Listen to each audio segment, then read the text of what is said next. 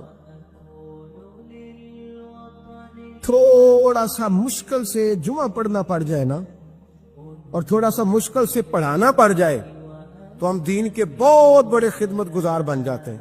یہ دیکھو سجدے کتنی مشکل سے ہو رہے ہیں، یہ دیکھو سجدے کتنی مشکل سے ہو رہے ہیں، کتنی مشکل سے حضور کے سر انور پر اوجڑی رکھ دی۔ یہ وہ وقت ہے کہ نہ تو چچا ابو طالب ہیں جو پہنچ جاتے، نہ جناب ختیجہ ہے جو بندوبست کرتی، تو کسی نے نہ جناب ختیجہ کے دروازے کے سامنے منہ کر کے کہا کہ محبوب کے گھر والوں حضور کے سر اقدس پر اوجڑی رکھ دی ہے کسی نے، اور حضور سر اقدس اٹھاتے ہیں تو تکلیف محسوس کرتے ہیں۔ جناب فاطمہ کہتی پہلا دیہڑا تھا جب میں چہرے پہ کپڑا ڈال کے نہ تو اپنے بابا کے لیے نکلی، فرماتی پہلا دن تھا، میں حرم کعبہ میں پہنچی، حضور کو سجدے میں دیکھا تو چھوٹے چھوٹے ہاتھوں سے میں نے اوجڑی نیچے گرائی، حضور بولے کچھ نہیں، نہ میں نے کوئی بات کی، میں نے حضور کی انگلی کو تھاما اور میں کنویں پہ لے آئی، حضور بھی نہیں بولے، جناب سیدہ فرماتی میں میری بولی، حضور بیٹھ گئے اور میں کنویں سے پانی نکالنے لگی، میں حضور کی زلفیں دھوتی جاتی اور حضور روتے جاتے، زلفیں دھوتی جاتی اور حضور روتے جاتے۔ پھر حضرت فاطمہ نے جب حضور کی زلفیں دھو لی تو ہاتھ اٹھائے، کہا اے اللہ یہ جنہوں نے میرے بابا کو تکلیف دی ہے نا ان کو برباد کر دے۔ میں رات روایت پڑھ رہا تھا مشکات سے تو میں حیران ہو رہا تھا کہ یہ عجیب منظر ہے، یہ عجیب منظر ہے کہ جب طائف والے پتھر مارے اور نبی کریم علیہ السلام سے حضرت زید بن حارثہ کہ حضور دعا کریں یہ تباہ ہو جائے، تو نبی پاک کہ نہیں زید میں نے نہیں ان کے لیے تباہی کی دعا کرنی، یہ نہیں ٹھیک ہوتے تو ہو سکتا ہے ان کی نسلیں ٹھیک ہو جائیں۔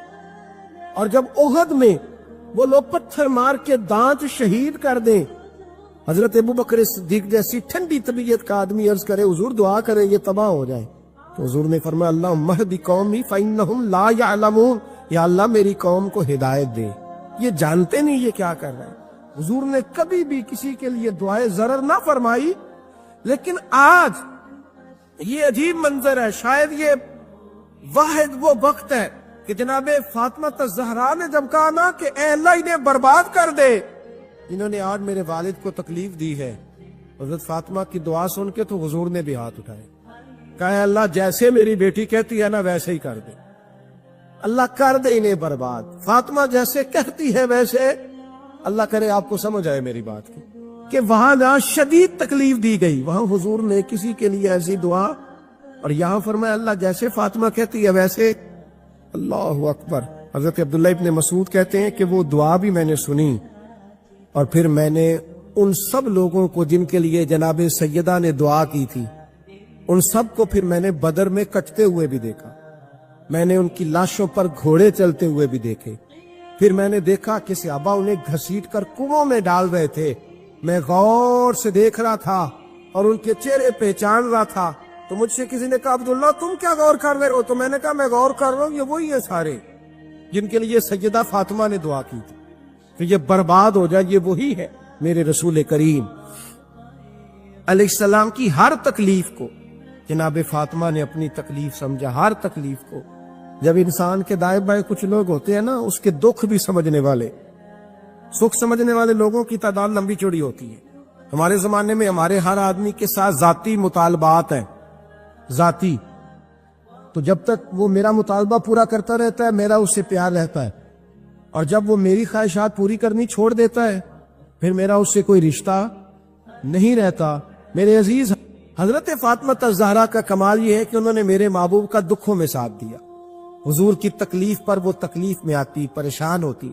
یہاں سے بات چلی 4-5 سال عمر مبارک تھی، حضرت فاطمہ کی کل عمر 29 سال ہوئی ہے، 15 سال یا کچھ زیادہ آپ کی عمر تھی جب حضور نے بیاہ کر دیا تھا۔ ہم لوگ سمجھتے ہیں کہ شاید اب آپ 30 سال کے بچے کو کھڑا کر کے کہیں کہ دین کی کوئی بات کر، کوئی تکلیف برداشت کر، تو کہتے ہوں میں تو ابھی بچہ ہوں، یعنی 29 سال کی عمر ہوئی ان کی. چلیں جس نے زیادہ لکھی ہے اس نے 32-33 لکھ دی ہوگی, 40 تک کوئی بندہ نہیں گیا.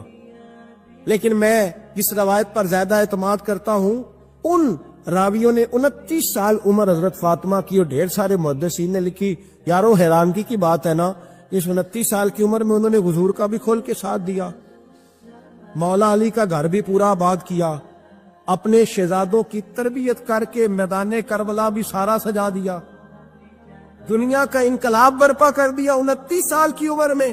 کام کرنا ہو تو سال تھوڑے بھی بڑے ہوتے, اور نہ کرنا ہو تو پھر تو 80 سال کے بچے بھی میں نے دیکھے ہیں. بزرگ مجھ سے ناراض نہ ہو جائے, اللہ مجھے بے ادبی سے بچائے, میں صحیح کہہ رہا ہوں. میں نے 80 سال کے بچے بھی, آپ نے بڑے تب ہونا ہے جب آپ نے نفسیاتی طور پہ بڑے ہونا ہے, لیکن آپ کی عمر ہو گئی ہو 70 سال, لیکن تصویروں کی خواہش ابھی بھی نہ جاتی ہو. ابھی بھی پروگرام بنتا ہو کہ کوئی بندہ مل جائے تو بریانی کھانے جائے لاہور, ابھی بھی آپ اس سے نکلے نہ ہو اس کیفیت سے, ذوق شوق ابھی وہی ہو. اس کا مطلب یہ ہے کہ قد بڑا ہوا, عمر بڑی ہوئی, لیکن ذہنی اور نفسیاتی طور پر وہ پختگی نہیں آئی جس کی ضرورت تھی. ہمیں ذہنی طور پر پختہ ہونا چاہیے. میری بات پر توجہ کریں گے آپ حضرات اور غور کریں گے. نبی کریم علیہ السلام کی تکلیفوں میں انہوں نے ساتھ دیا. ایک تو یہ اوجری اتاری تو پھر یہ وقت بیتتا گیا. ایک حدیث کے راوی مولا علی شیر خدا ہے, امام زاہبی نے لکھی ہے. نبی پاک نے نا دین کے لیے بڑی مشقت کی, جد و جہد کی. حضرت فاطمہ چھوٹی عمر سے دیکھتی آ رہی تھی حضور کو کام کرتے. حضور کی عادت مبارکہ تھی جب سفر پہ تشریف لے جاتے تھے تو سب سے آخر میں سیدہ فاطمہ کے گھر جاتے, واپس آتے تو سب سے پہلے سیدہ فاطمہ کے گھر جاتے. مولا علی کہتے ایک دن میں نے عجیب نظارہ دیکھا.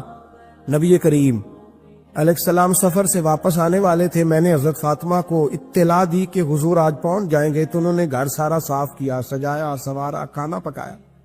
لیکن فرماتی ہیں جیسے ہی حضور اندر داخل ہوئے نا گھر کے, جناب فاطمہ نے حضور کا چہرہ دیکھا تو ہاتھ پکڑ کے چومنے لگی, اور کہتے ہیں جب انہوں نے سر اٹھایا تو ان کا چہرہ سارا آنسوؤں سے بھرا ہوا تھا. رسول کریم نے بیٹی کے سر پہ ہاتھ رکھا, بٹھا لیا. فرمایا فاطمہ بیٹے رونے والی تو بات کوئی نہیں تھی, کیوں رو پڑی ہو؟ تو عرض کرنے لگی محبوبہ میں بچپن سے دیکھ رہی ہوں, محنت کرتے, جد و جہد کرتے, مشقت کرتے. یا رسول اللہ آج آپ آئے ہیں تو آپ کے چہرے پر تھکاوٹ کے آثار ہیں, حضور وجود تھکا ہوا ہے.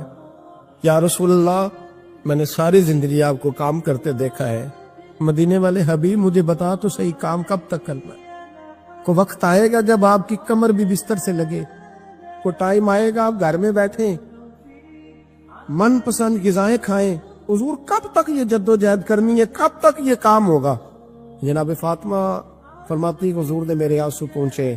مولا کائنات شیر خدا فرماتے نبی کریم علیہ السلام فرمانے لگے فاطمہ تیرے باپ کی ڈیوٹیاں بڑی زیادہ ہیں, جب تک دنیا کے آخری کونے تک دین نہیں پہنچ جاتا, اور جب تک اینٹیں اور پتھر بھی میرے دین کا پیغام سن نہیں لیتے, اتنی دیر تک تیرا باپ جد و جہد کرتا ہی رہے گا. یہ بڑا مشکل کام ہے, یہ دین کا سفر, یہ دین کی جد و جہد, یہ دین کی تھکاوٹ. آپ اپنی مرضی نہیں کر پاتے, لوگ اپنی مرضی کے ساتھ جی نہیں پاتے جو اس رستے کے مسافر ہوتے ہیں. وہ دین کی پراپرٹی ہوتے ہیں, انہیں دین کے مطابق چلنا پڑتا ہے. تو جناب فاطمہ نے وہ سارے رنگ دیکھے رسول کریم علیہ السلام کی حیات مبارکہ کے. پھر یہ ساری کیفیت جب دیکھی نا کہ حضور اتنی محنت کرتے ہیں, تو پھر جناب فاطمہ کو میرے نبی کی امت سے پیار بڑا ہو گیا صلی اللہ ہو. سمجھیے گا اس بات کو, امت مسلمہ سے حضرت فاطمہ کو بڑا. امام حسن کہتے ہیں میری امت سارے کام کرتی تھی گھر کے. اب تو شہزادے ہیں نا ہمارے بچے, کام اور بچی, یعنی بچی میکے سے واپس آتی ہے تو سب سے بڑا دکھڑا یہ سناتی ہے کہ وہ کام بڑا کراتے ہیں. یہی ہے نا دکھڑا؟ ہاں نہ تو کریں. سب سے بڑا دکھڑا کیا ہے؟ پتہ نہیں کیا کراتے ہوں گے, ہال نہیں چلوا لیتے کہیں, یا کچھ چکی نہیں پسوا لیتے, پتہ نہیں کون سا ایسا کام ہے. اور آپ ناراض نہ ہو جانا, میں بھی بیٹی کا باپ ہوں, میں بھی بہنوں کا بھائی ہوں, میں بھی اس بات کو سمجھتا ہوں, لیکن ایک بات ذہن میں رکھنا کہ یہ بات نہیں ہے کوئی کرنے والی کہ سارے بچی کے ماں باپ جمع ہو کے پہنچ جاتے ہیں ہماری بچی جی کام بڑے کرتی ہے. مثلاً کیا کرتی ہے؟ کیا کرتی ہے وہ؟ آؤ میں بتاؤں میرے مصطفیٰ کی بیٹی کیا کرتی تھی. میں نے سینکڑوں دفعہ یہ بات کی اور میرا دل کرتا ہے روزانہ کروں، پھر کرتا ہوں. دنیا میں کوئی اتنا غریب ہے جس کی بیٹی اتنا کام کرے کہ ہاتھوں پہ چھالے پڑ جائیں؟ ہے کوئی اتنا غریب تو اٹھ کے بتائے کہ میری بیٹی سسرال میں اتنا کام کرتی ہے کہ چھالے پڑ جاتے. میں دکھاتا ہوں میرے رسول کی شہزادی کو چھالے پڑ جاتے. کچا مکان جناب فاطمہ جناب فضا کی لونڈی تھی، ان سے مٹی منگاتی اور گھر میں لیپا پوتی کرتی، پھر جھاڑو دیتی. امام حسن اور حسین کے درمیان پورے سال کا فرق نہیں، 11 مہینے کا فرق. دونوں بچوں کو سنبھالتی. جناب علی کی والدہ حضرت فاطمہ بنت اسد بوڑھی تھی. جناب فاطمہ وہ کھول کے نوکری کرتی کہ حضرت فاطمہ بول پڑتی. حضرت فاطمہ بنت اسد بول پڑتی. کہتی بیٹے فاطمہ میرا اتنا نہ خیال رکھا کر، تیرے اپنے بھی بچے ہیں. جناب فاطمہ فرماتی آپ صرف علی کی ماں تو نہیں نا، آپ میری بھی تو ماں ہے نا. یہاں بیبیاں فلسفہ بیان کرتی ہیں. وہ کہتی ہیں جی کس حدیث میں آیا ہے ساس سسر کی خدمت فرض ہے؟ میں نے کہا کسی میں بھی نہیں آیا. ہم کیا کہہ رہے ہیں؟ کسی میں بھی نہیں آیا. لیکن یہ تو آیا ہے نا کہ شوہر راضی ہو تو اللہ راضی رہتا ہے. تو اگر شوہر ماں باپ کی خدمت سے راضی ہوتا ہے تو کرو خدمت. اس کو تو راضی کرنا ہے نا، اس پر تو توجہ دو. حضرت فاطمہ پھر چکی پیستی. چکی چکی یہ آسان جملہ نہیں کہہ جاتے ہم، سن لیتے آپ. چکی پیس کر، جو پیس کر اس کا آٹا بنانا، پھر بچوں کے لیے کھانا پکانا. پھر ایک دن کہنے لگے علی آپ کی آمدن تھوڑی ہے، خرچے زیادہ، چرخا نہیں لا دیتے؟ فاطمہ کیا کرو گی؟ فرمایا تھوڑا سا سود بنا لیا کروں گی، تم بیچ آیا کرنا. چلو میں تھوڑا ہاتھ بٹاؤں گی. یہ ساری ڈیوٹیاں کر کے حضرت حسن بنواتے ہیں. پھر عزت والے رسول کی عزت والی بیٹی، پھر شانوں والے نبی کی شانوں والی بیٹی، پھر پاک محبوب کی پاک شہزادی. ساری ڈیوٹیاں کر کے رات کو مولا علی سے کہتی اگر آپ اجازت دیں تو اللہ کو راضی نہ کر لوں. پڑھیے لا الہ الا اللہ ہو لا الہ الا